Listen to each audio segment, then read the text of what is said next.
Hey everybody, and welcome to the Jeffrey Epstein Show. I'm your host, Bobby Capucci, and this is Daily Drop number 34. We have a couple of articles tonight. The first one will be about CBS facing backlash for their complicit behavior with ABC. So I thought these stations are supposed to be competitors. Why are they reaching out to each other and working to squash not only a story, basically, but a whistleblower? I thought whistleblowers were all the rage. And if they are all the rage, maybe we should start by having some more respect for Edward Snowden. Perhaps he should be given a pardon and brought home if whistleblowers are held to in high regard nowadays in Congress. Because last I heard, Congress, under Obama and every other president, really had no use for whistleblowers. Wasn't it the Obama administration that threw Chelsea Manning in prison? Refresh my memory with that.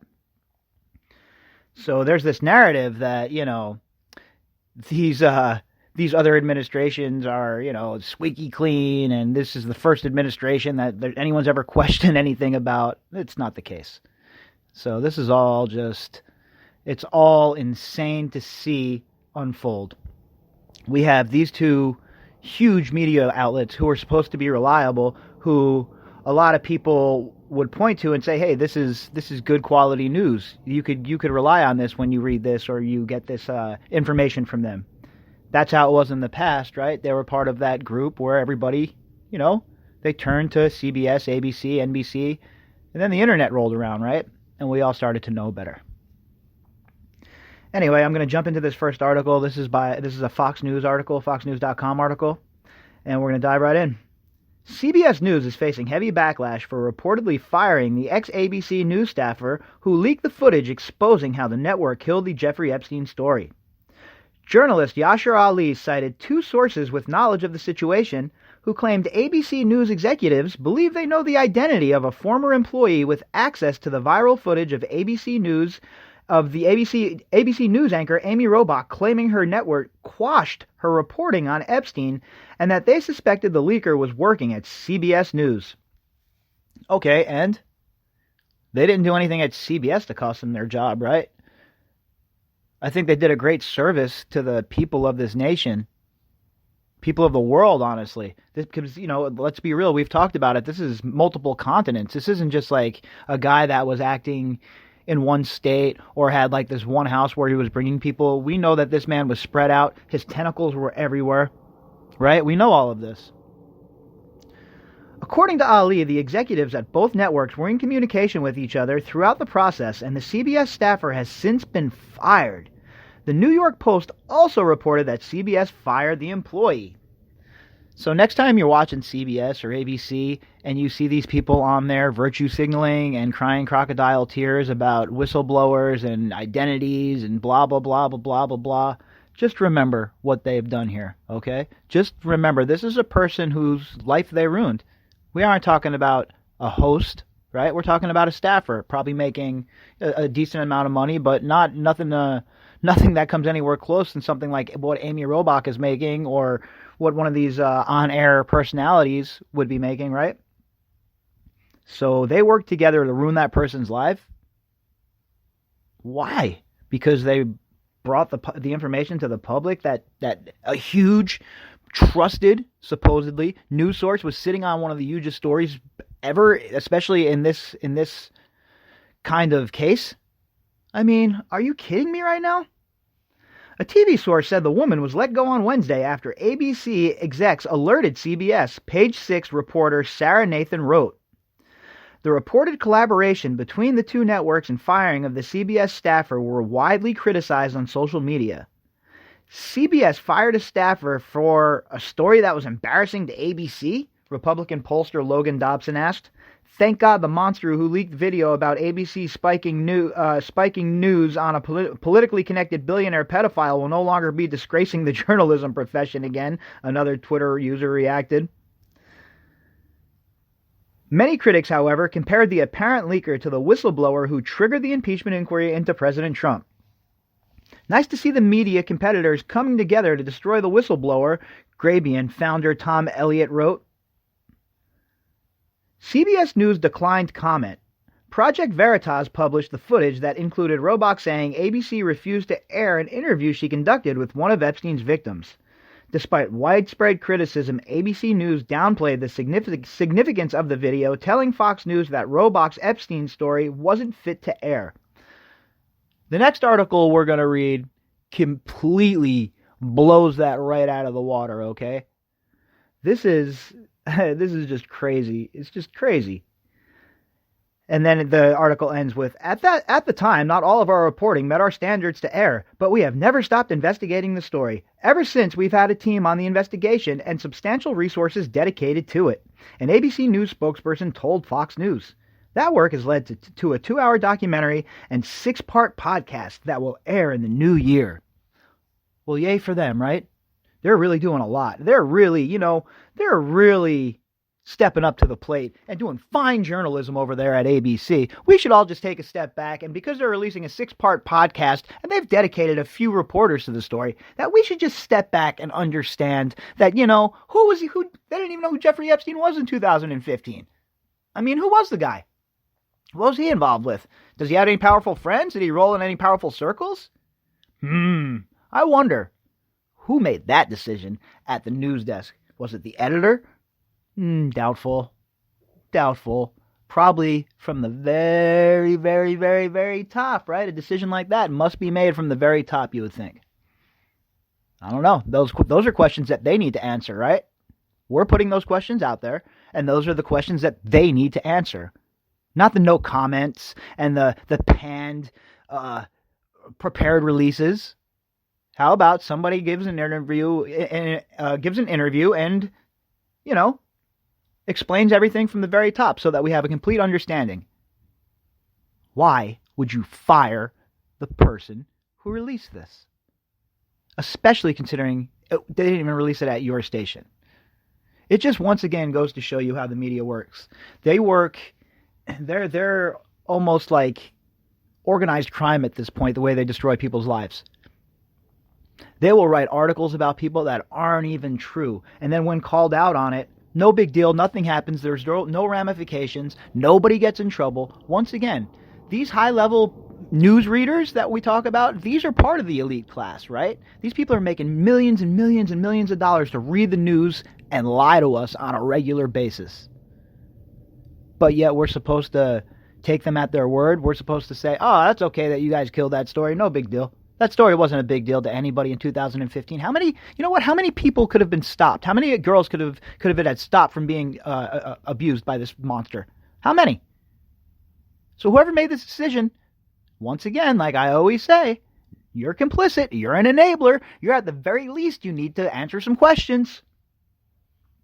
All right, this next article is from the Chicago Tribune, and it's staying in the same vein, the comparison between Jeffrey Epstein and Kavanaugh, the coverage at ABC, and in the news in general. So, once again, I don't really care where you land on the political spectrum. This isn't about saying Kavanaugh's a great man or trying to exonerate him or anything like that. What it's doing is it's giving you a comparison of how these outlets operate lately. And what it does is it shows you that you have to form your own opinions. You can't trust them to bring you the correct news anymore because obviously they have other motivations. What those motivations are, we're just scratching the surface. Hopefully we figure it out. But I think that as crazy big as this story has gotten in the last few days, I think that they're going to be hard pressed to put this genie back in the bottle, folks. All right, so this next article, like I said, is from the Chicago Tribune, and let's jump in. Before we get into the release by James O'Keefe's Project Veritas of that video starring Good Morning America co-host Amy Robach and her story that ABC spiked her report about the late serial sex predator Jeffrey Epstein, let's do something else first. You notice how he calls him a serial sex predator and not a disgraced financier? This guy is looking like there's about to be a scorched earth piece here for us to sink our teeth into and enjoy. Maybe I don't even need to comment that much on this one because it looks like my man is about to go hard in the paint. Let's remember what ABC, NBC, and other media did to Supreme Court Justice Brett Kavanaugh during his confirmation hearing just a year ago, destroying his reputation, smearing him without evidence because he wasn't on their political team. Oh, you don't want to go near Kavanaugh? Then just get off the bus because I'm going there. There is just no responsible way to discuss ABC's alleged spiking of the Epstein story or NBC's spiking of the Harvey Weinstein story without dealing with how those news networks and other media outlets worked frantically to destroy Kavanaugh. See, this is what I talk about. It's context, folks. You need context to make a good, solid opinion on anything. You need to have all the information. You need to process that information, and you need to have context. Because without that, you just get pieces of the story. And with pieces of the story, well, you could be led astray. We all could be led astray. Many in the media had one standard for Epstein and Weinstein, who had clout with Democrats, including Bill and Hillary Clinton. But Kavanaugh, he's a Bush Republican nominated by President Donald Trump. So that other standard was applied, one that allowed unsubstantiated allegations to be reported and repeated endlessly in an attempt to ruin him and keep him off the Supreme Court. It seems clear now, from the Ronan Farrow stories and other accounts and from Robach's hot mic take, that NBC and ABC showed great deference to Epstein and Weinstein. Yeah, it certainly seems that way, doesn't it, folks? It sure seems like both of those guys were just sliding through. They weren't going to get caught. Nobody was going to say anything until some courageous victim came forward. And once that occurred, the dominoes started to fall. Other people got courage. You know, these are powerful men, right? These are really powerful people. So if you come out against these people, you're taking your own health and welfare and, at the very least, your professional life in your own hands. These people will stop at nothing to clear their names, and they believe they can get away with everything. So, you know, it's always, these survivors are always on the fence, especially with powerful people. You see it in people that aren't even powerful, a stepfather, an uncle, etc., etc. These women are scared, and they don't get help from the justice system either. Look, I'm the first one to stand up and defend victims of abuse. Obviously, how many episodes, how many hours have I dedicated to this podcast? It's not like I'm making a bunch of money doing this, right? So, look, I'm doing this because I've had enough, and you're all listening because you've had enough, right?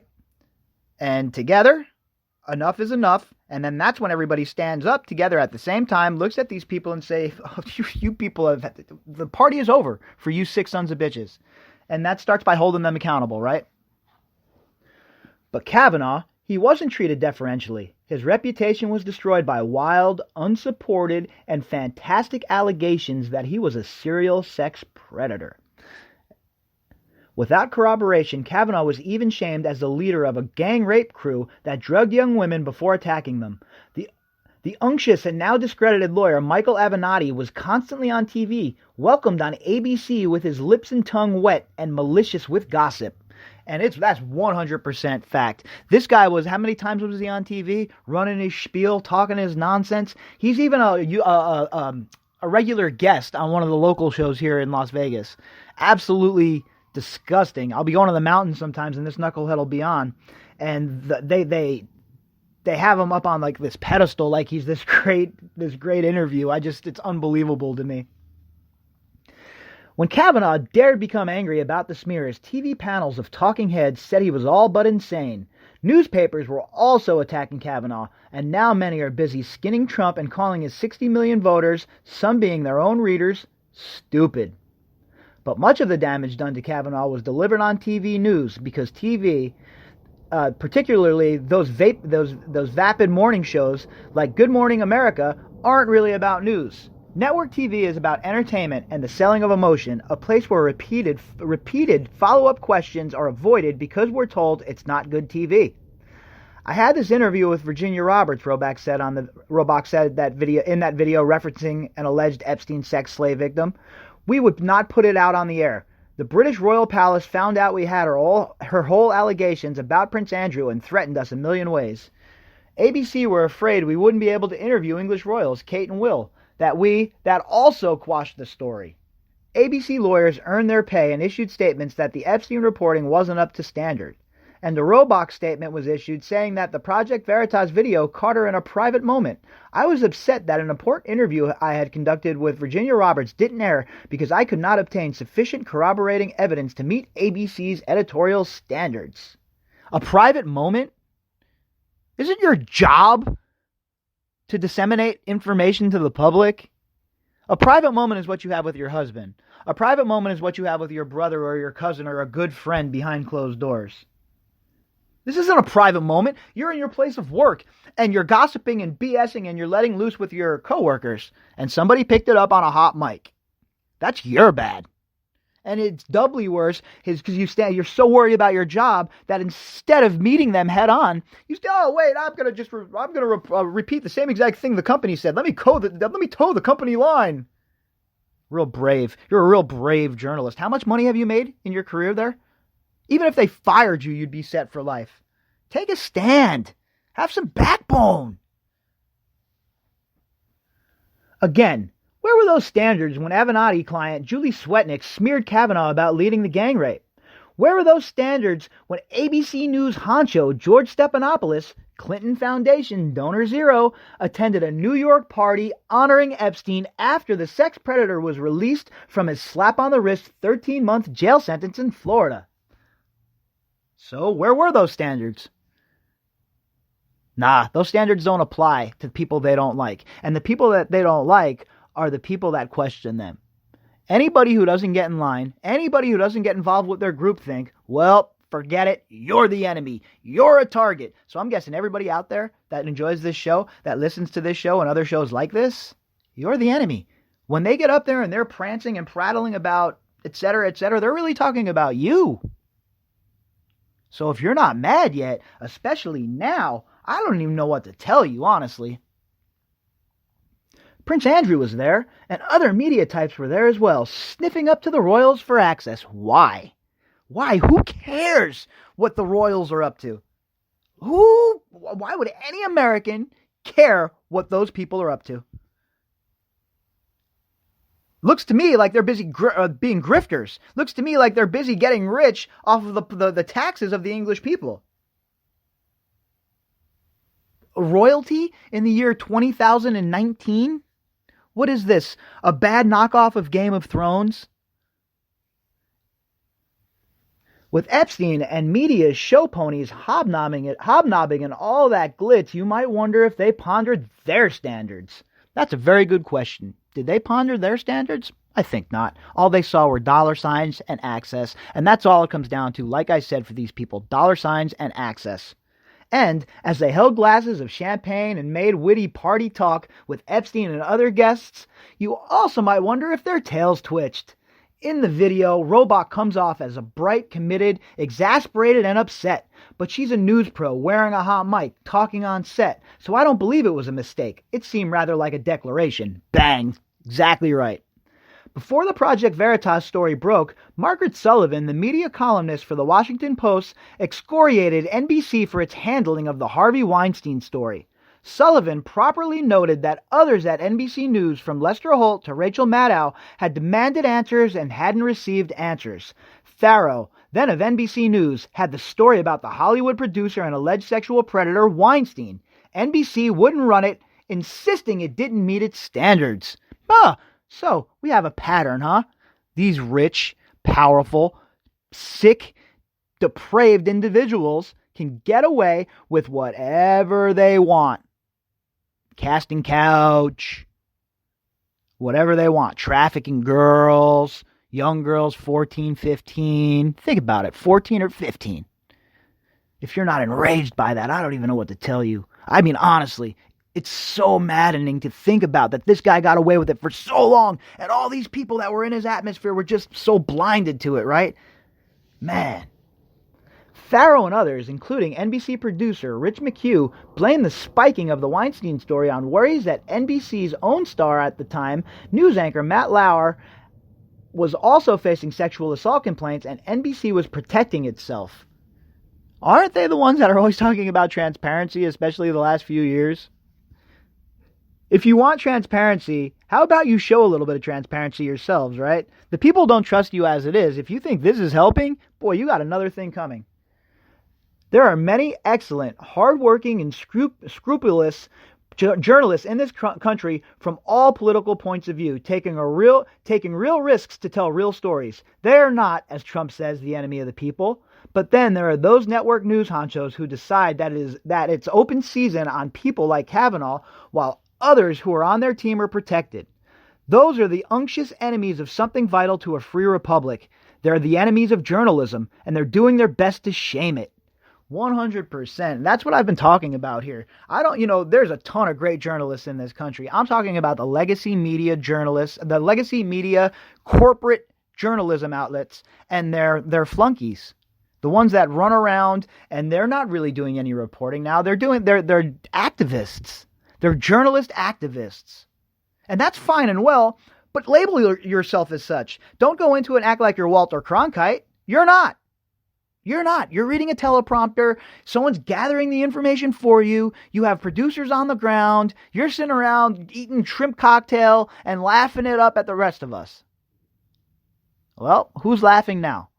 Who's on display now for everybody to see? The legacy media is being put on trial basically by the people at this point. And it couldn't have happened sooner. Nobody deserves it more than these obnoxious, arrogant corporations, 5, 6, 7 of them that run the whole entire shebang. Couldn't happen to a better group of people. All right, everybody, thanks for joining me for this Daily Drop. We will be back tomorrow for the same thing.